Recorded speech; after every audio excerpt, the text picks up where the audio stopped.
The screech of tires echoed through the still night air, a sound that would soon be followed by chaos. The sickening crunch of metal against metal reverberated, a violent symphony that shattered the tranquility. These were the sounds that pierced the night in Brighton, a usually quiet neighborhood in the heart of Boston. The serenity of the night was abruptly replaced by the cacophony of disaster. This peaceful enclave, known for its tree-lined streets and friendly residents, was now the epicenter of a tragic event. It was June 28, 2024, a date that would be etched into the memories of those who lived there.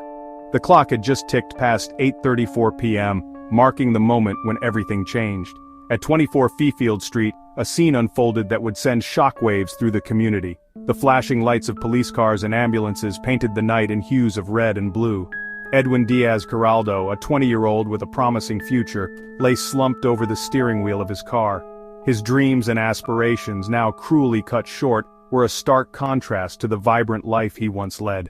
His lifeblood stained the car's interior, a tragic tableau illuminated by flashing blue and red lights. The scene was a grim reminder of the fragility of life. A stray bullet fired with deadly intent had cut his journey short. The bullet's trajectory told a story of violence and senselessness. Paramedics worked frantically, their faces grim under the harsh glare of the ambulance lights. Hope, however, soon dwindled as the reality of the situation set in. Despite their best efforts, the life they fought to save slipped away. Edwin, a young man known for his kindness and work ethic, was gone. His smile, once a beacon of joy to those who knew him, was now a memory cherished by his loved ones. A memorial of candles and flowers began to take shape, a testament to the impact he had on those around him. A passenger in the car, their identity shrouded in mystery, survived the ordeal but suffered a broken leg. Their pain was both physical and emotional, a reminder of the night's horrors. Their account of the events would prove crucial in the investigation to come. The details they provided would help piece together the puzzle of that fateful night. The hunt for Edwin's killer had begun. Detectives combed through evidence determined to bring justice to the young man whose life was so tragically cut short. The community, once a haven of peace, now stood united in their quest for answers and justice. The Boston Police Department's fugitive unit descended upon the scene, their movements honed by years of experience. Every second counted. The first 48 hours were critical, a race against time where every lead could make or break the case.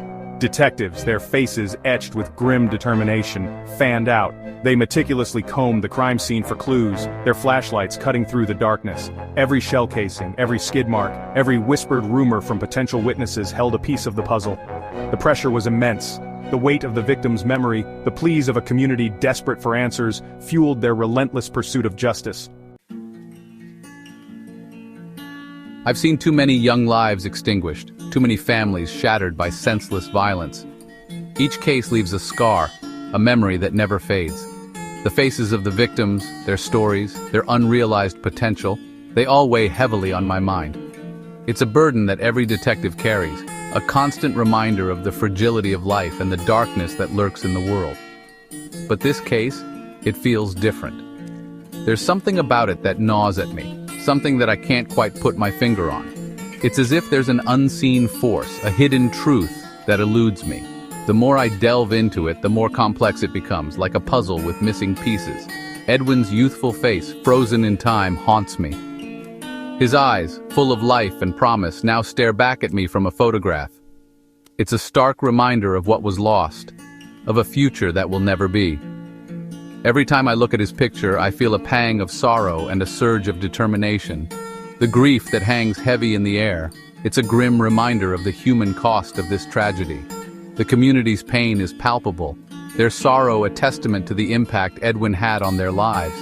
The flowers, the candles, the tears, they all tell a story of love and loss, of a community united in their grief. I won't rest until his killer is brought to justice. Every lead, every clue, every piece of evidence, I will follow them all until the truth is uncovered. This is more than just a case. It's a mission, a promise to Edwin and his family that I will not give up. The weight of responsibility is heavy, but it's a burden I'm willing to bear. Detective Miller, a seasoned veteran of the force, stared at the crime scene photos, his gut churning with a familiar mix of anger and sorrow. Each image told a story, each detail a piece of the puzzle. He knew that somewhere within these photos lay the key to solving the case, to bringing justice to Edwin and his family. Perhaps it was Edwin's youthful face, frozen in time, that haunted him. Or maybe it was the dreams and aspirations that would never be realized. The thought of a life cut short, of potential unfulfilled, weighed heavily on Miller's mind.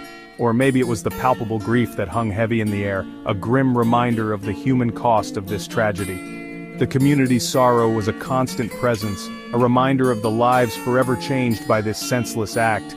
It was a weight that Miller felt deeply, a motivation to keep pushing forward.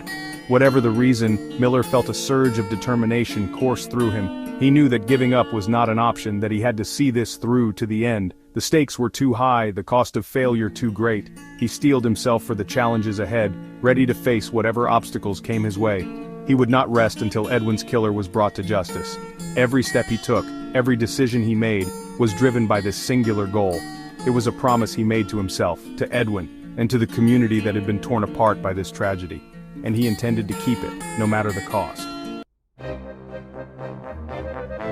Evidence technicians worked tirelessly, their movements precise and methodical. They dusted for fingerprints, meticulously cataloging every piece of potential evidence. The trajectory of the bullet, the lack of shell casings at the scene, and the shattered passenger window all pointed to a drive-by shooting. The motive, however, remained elusive. Was this a case of mistaken identity? A random act of violence that had tragically claimed the life of an innocent young man? Or was there something more sinister at play, a hidden motive lurking beneath the surface? As the hours ticked by, the team meticulously pieced together the fragments of information, hoping to uncover the truth behind Edwin's murder. The streets of Brighton, usually alive with the rhythm of city life, seemed to hold their breath. Fear and suspicion lingered in the air, a palpable tension that settled over the neighborhood. Detectives canvassed the area, their eyes scanning faces, their ears attuned to every rumor, every half-told story. Some residents, their voices hushed with fear, spoke of a shadowy figure seen fleeing the scene. Others, bound by a code of silence born of fear or loyalty, offered nothing but shrugs and averted gazes. The investigation hit a wall, the trail growing colder with each passing hour. The killer, it seemed, had vanished into thin air, a phantom in the night. Section 6. Walls closing in. The weight of evidence.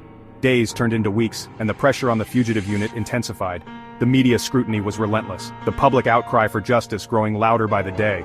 Just when it seemed like the case had gone cold, a breakthrough emerged from an unexpected source.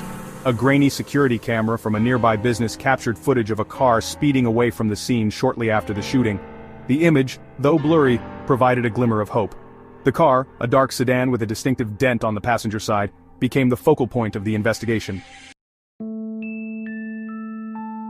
Section 7. A crack in the facade, the mask slips. The fugitive unit worked around the clock, following every lead, every whisper of information about the car. Their efforts paid off. A tip from an anonymous source led them to a local garage, where the car in question was being repaired. The mechanic, initially hesitant to talk, eventually broke down under questioning. He revealed that the car belonged to his nephew, a 16-year-old boy named Michael. Michael, the mechanic explained, had been acting strangely in recent weeks, withdrawn and prone to angry outbursts. He had also been seen flashing a handgun, boasting to friends about his newfound power. A search warrant for Michael's home was swiftly obtained. Inside, they found the murder weapon, a .38 caliber revolver, hidden beneath the floorboards. Section 8. Justice served, the arrest and its aftermath. The news of Michael's arrest sent shockwaves through Brighton. Residents struggled to reconcile the image of the baby-faced teenager with the heinous crime he was accused of committing. On November 26, 2024, Michael was apprehended at a friend's house, his face a mask of indifference as he was led away in handcuffs. The motive behind the shooting remained a mystery. Some whispered about gang initiation, others about a drug deal gone wrong. The truth, it seemed, was far more tragic and senseless. Michael, consumed by anger and resentment towards the world, had fired the fatal shot on a whim, a reckless act of violence that extinguished a life and shattered countless others. Section 9. Scars on the City, a call for change. Edwin Diaz Giraldo's murder sent ripples of grief and outrage far beyond Brighton. His death was not just another statistic, it was a wake-up call that resonated deeply within the community and beyond. The senseless act of violence that took his life became a symbol of the urgent need for change, a rallying cry for those who had grown weary of the endless cycle of gun violence. It served as a stark reminder of the devastating toll of gun violence, a plague that continued to grip America. The memorials, the flowers, the tears, they were all too familiar scenes repeated in countless communities across the nation. Each one a testament to lives cut short, dreams shattered, and families left to pick up the pieces. Statistics painted a grim picture. The numbers were not just figures on a chart, they represented real people, real lives lost.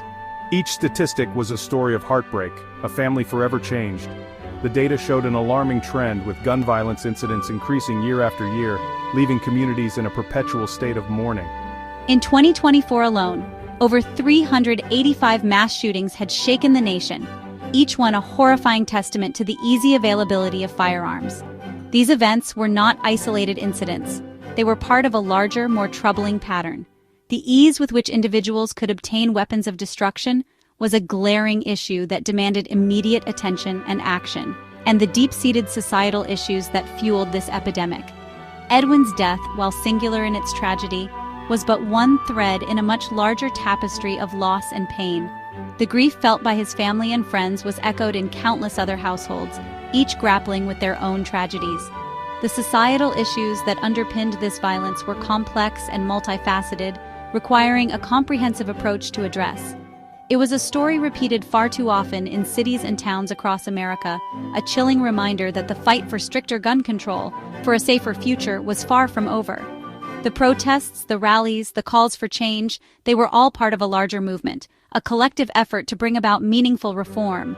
The journey was long and fraught with challenges, but the resolve of those fighting for a better future remained unshaken. The memory of Edwin Diaz and countless others like him served as a powerful motivator, a reminder of what was at stake and why the fight must continue.